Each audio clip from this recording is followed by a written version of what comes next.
So I've got the tree down now. Now what? I gotta buck up the logs. Do you know how to do that? If you don't, watch how I do it. Maybe you can learn a few things. If you see something that I'm doing wrong or you do better than me, make sure you throw it in the comments because I want to know. Otherwise, stay tuned while I knock out some of the little tiny branches on here, get some of the bigger logs that are usable for wood and firewood up to the log yard. So if you've never bucked up a tree before, this can be a little difficult. It's not all that hard, it's just difficult.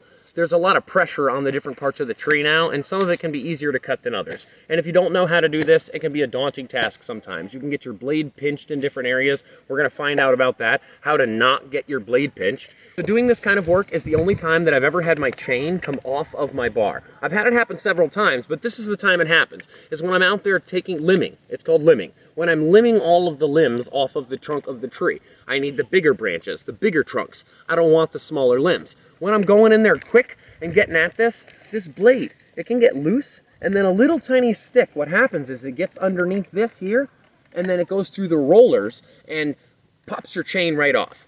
And that's definitely not good. But, there's a way that you can solve that issue. And I'm gonna show you that here. If you follow the way that I do it, I'm not saying it's the right way all the time, but it is a pretty good way. I believe that it's the right way, and it's the way that I do it. I'm gonna still do it after this, unless somebody can show me different. So while we're out here, we're gonna make sure that our chain stays tensioned, we're gonna make sure that our fuel stays full, and we're gonna have a good time cutting all this wood up. Let's do it. You're gonna see me do a few different cuts.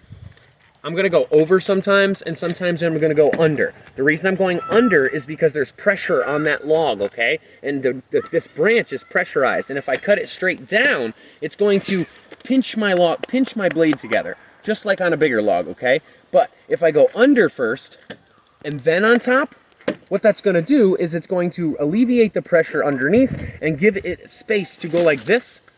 So when I'm making my top cut, it has a place to fall, opening up the top, so my blade doesn't get cut. Simple. That works on the big logs, and the other logs. I like to start at this end. I don't start at this end. And the reason that I do that, why? Why do I do that? The reason that I do that is because this is already off the ground. It's a lot easier to work. I can start from that end, knock down all the limbs, and hey, I just said it, there's all the limbs. They're all down here. Why would I be starting up there?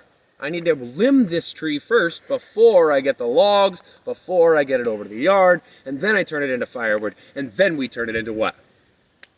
Money. Let's get this DIY project going.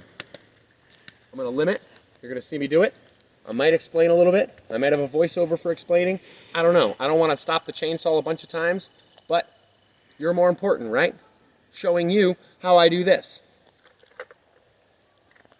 Starting a chainsaw. Check out that video. Turn it on.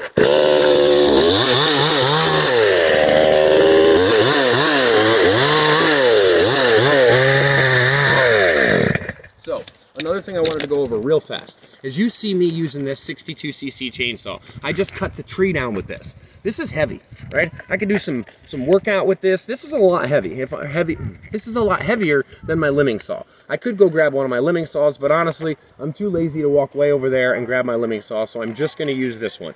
It is going to make it it is going to give me a bigger workout, but hey, some of us need that, right?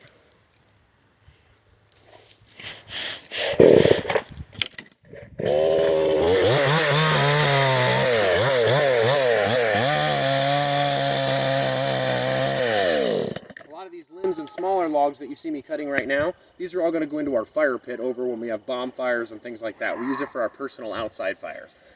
The other logs, that goes to the home heating, the wood stands.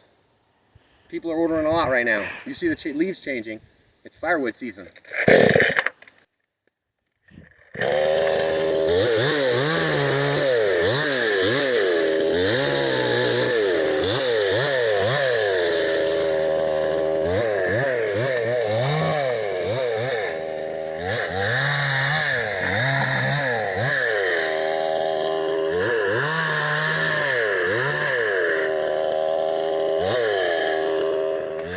So why'd I walk way in here to cut this?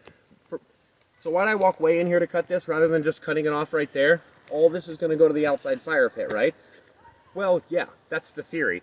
Maybe I don't come back out and get it all. So these smaller chunks, they'll break right down, back down into the earth really easy. and they don't get caught in my four-wheeler and any of the other vehicles that I have going on out here. Make sure you have good footing. That's really important. Start taking these off, go right down each limb, take out the limbs below you, take out the limbs over there, work your way down the tree. That's what we're going to do. All right, you can back up.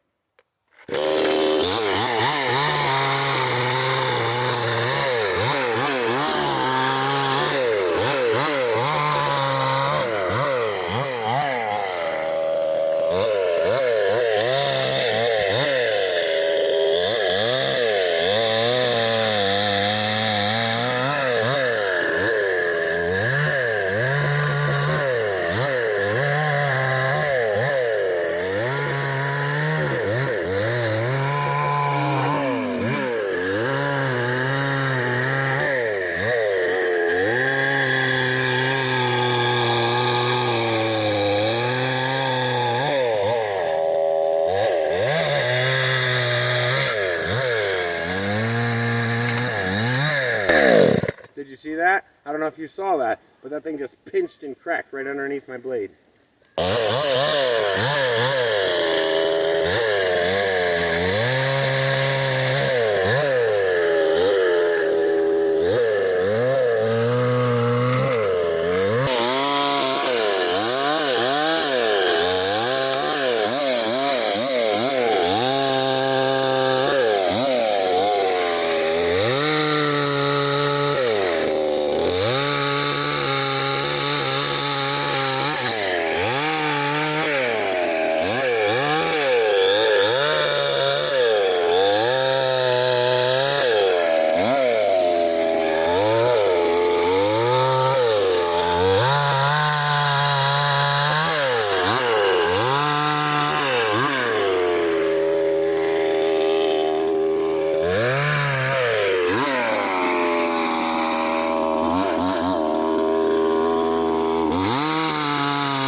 Just like on the tree. If you didn't see me fell that tree, the leaner tree, just like on that. Take an under notch, take the over.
Make sure you check your chips.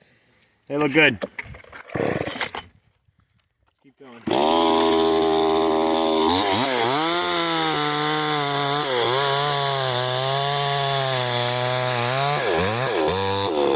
That's another thing. See, I just got pinched. Come on over here.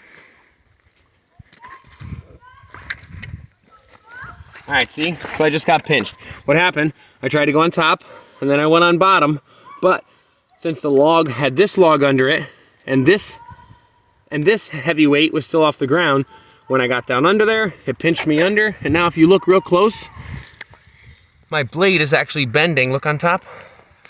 My blade is actually bending sideways, and this can ruin a blade and a bar really quickly. So I'm going to show you how to get it undone. This one's simple. This one's simple. It's just about brute force. Fortunately, I was working my way down the log this way, and that is an easy piece to pick up. So I'm going to do it like this. But if it was a bigger log, you'd be in worse condition.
So these are the toughest ones. These are where you always get your bar pinched, when you're on the ground or really close down here. This one has a lot of pressure built up on the ground because the bigger part of the tree is leaning on it, like that.